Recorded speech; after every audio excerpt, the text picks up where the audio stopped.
আজকে আমরা এই ভিজিটকালে আপনারা এসছেন দেশের সম্মানিত নাগরিকবৃন্দকে আমাদের গৃহীত ব্যবস্থা সম্পর্কে অবহিত করার জন্য। এই জন্য আমি আপনাদেরকে ধন্যবাদ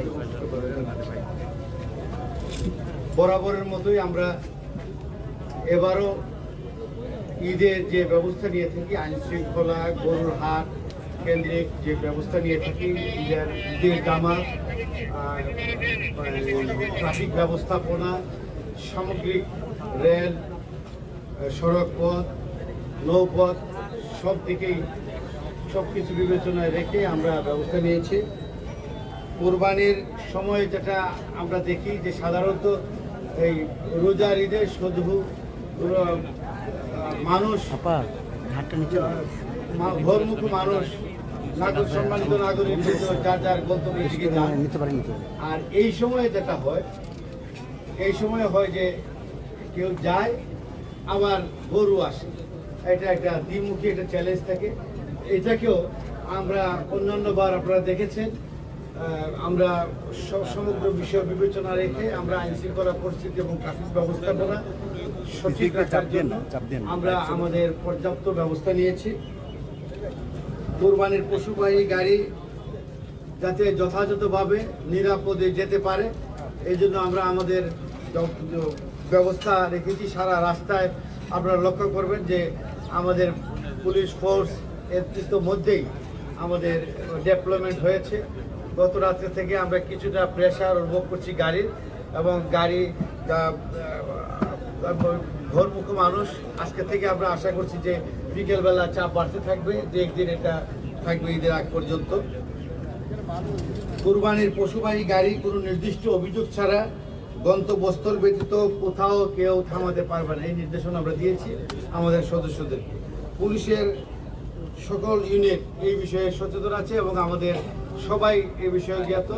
আপনারা জানেন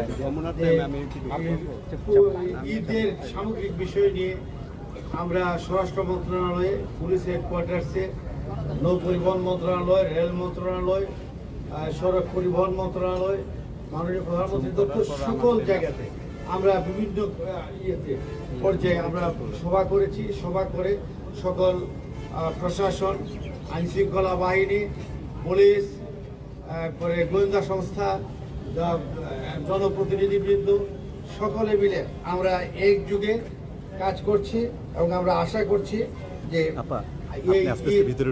ঈদ উপলক্ষে যে আয়োজন করা হয়েছে, যে ব্যবস্থা নেওয়া হয়েছে, জনসাধারণ, দেশের মানুষ, সম্মানিত নাগরিকবৃন্দ যার যার গন্তব্যস্থলে যেতে পারবেন, গরুর হাটে তাদের কেনাকাটা যথাযথভাবে করতে পারবেন। যারা গরুর হাটে যদি কেউ কোনো হয়রানির শিকার হন, আমাদের গুরুত্বপূর্ণ গরুর হাটগুলোতে আমাদের ক্যাম্প আছে। এছাড়াও আমাদের আপনারা জানেন যে 999-এ ফোন করলে দ্রুততম সময়ে আমরা আমাদের সেবা দেওয়ার জন্য আমাদের সদস্যরা প্রস্তুত রয়েছে। কুরবানির পশুবাহী পরিবহনের সামনে আমরা নৌপথে এবং সড়ক পথে বলেছি যে কোথায় যাবেন তারা এটা লিখে রাখলে এটাতে কেউ যাতে অন্য জায়গায় গন্তব্যস্থল অন্য কোথাও নামাতে বা থামাতে না পারে, এটা এনশিওর করার দায়িত্ব আমাদের।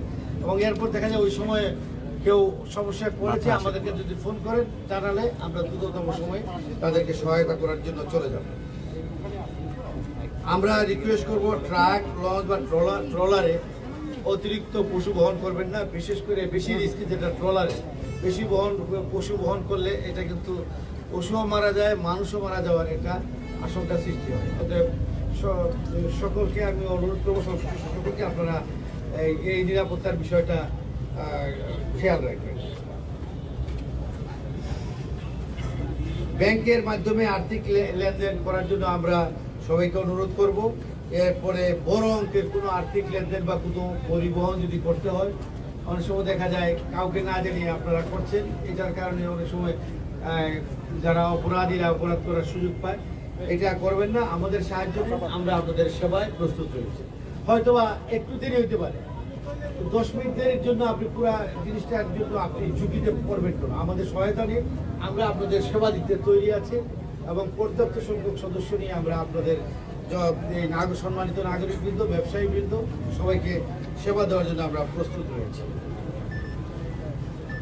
জাল টাকা সম্পর্কে সতর্ক থাকার জন্য অনুরোধ করছি এবং প্রত্যেকটা মার্কেটে আমরা যাতে জাল টাকা যাতে লেনদেন না হয় এই জন্য আমরা জাল টাকা শনাক্তকরণ মেশিন আমরা রেখেছি।